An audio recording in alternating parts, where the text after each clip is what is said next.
শিবনিবাসে শিবের মাথায় জল ঢালতে রানীরঘাট সহ প্রতিটি গঙ্গার ঘাটে উপচে পড়া ভিড়। ভক্তদের ভিড় সামাল দিতে অতিরিক্ত ফেরিঘাট ও বিশাল পুলিশ বাহিনী। আগামীকাল শ্রাবণ মাসের শেষ সোমবার সারা ভারতের পাশাপাশি এরাজ্যের নদিয়ার শিবনিবাস সহ বিভিন্ন শিব মন্দিরের বাবা ভোলানাথের আরাধনায় মেতে উঠবেন লক্ষ লক্ষ শিব ভক্ত। প্রতি বছরের ন্যায় এবছরও নদিয়ার কৃষ্ণগঞ্জ থানার অন্তর্গত এশিয়ার অন্যতম বৃহৎ শিবলিঙ্গে পবিত্র গঙ্গাজল ঢালতে হাজার হাজার ভক্ত রবিবার সকাল থেকেই ভিড় জমান চৈতন্যভূমি নবদ্বীপের অন্যতম প্রাচীন রানী রাসমণির স্মৃতি বিজড়িত রানীরঘাট সহ শহরের গুরুত্বপূর্ণ 6টি স্নানের ঘাটে। অপরদিকে অতিরিক্ত ভিড় সামাল দিতে নবদ্বীপ ফেরিঘাটের পাশাপাশি নয়নতারা ঘাটে আরও একটি অতিরিক্ত ফেরিঘাট চালু করে নবদ্বীপ জলপথ পরিবহন সমবায় সমিতি। অন্যদিকে হাজার হাজার শিব ভক্তের আগমনে যে কোনো ধরনের অপ্রীতিকর ঘটনা এড়াতে নবদ্বীপ ফেরিঘাট সহ একাধিক ঘাটে মোতায়েন করা হয় প্রায় 4 শতাধিক পুলিশ বাহিনীকে।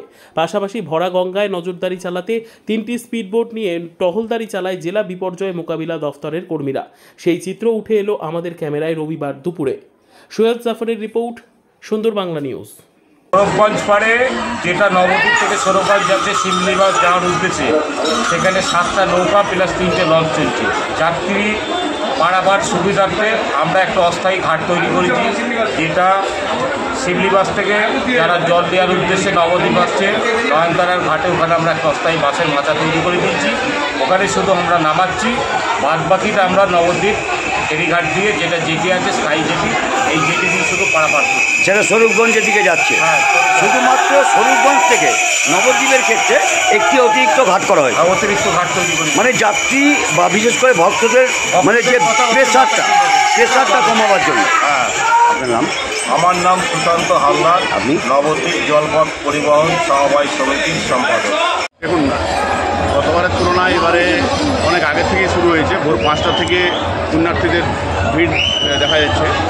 বিভিন্ন ঘাটে তারা স্নান করছে, স্নান করার পর তারা গঙ্গা পার হয়ে ওই স্বরূপগঞ্জ গিয়ে তারা পদব্রজে যাচ্ছে।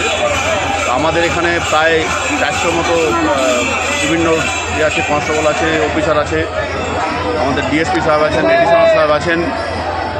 ইন এডিশন এখানে 100 মতো ডিজাস্টার ম্যানেজমেন্ট আছে, বিভিন্ন ঘাটে ডিজাস্টার ম্যানেজমেন্ট টিম আছে, তাদের স্পিড বোট আছে, নৌকা আছে। আমাদের এই অতিরিক্ত জনগণকে পারাপার করার জন্য এক্সট্রা একটা ফেরিঘাট করা হয়েছে নয়নতারা ঘাটে। ওখানে তাদেরকে নামার ব্যবস্থা হয়েছে। এবং যেটা মায়াপুর জেটি, সেটা আজকের জন্য স্বরূপগঞ্জ জেটি করা হয়েছে, যার জন্য পাবলিক স্মুথলি যেতে পারছে।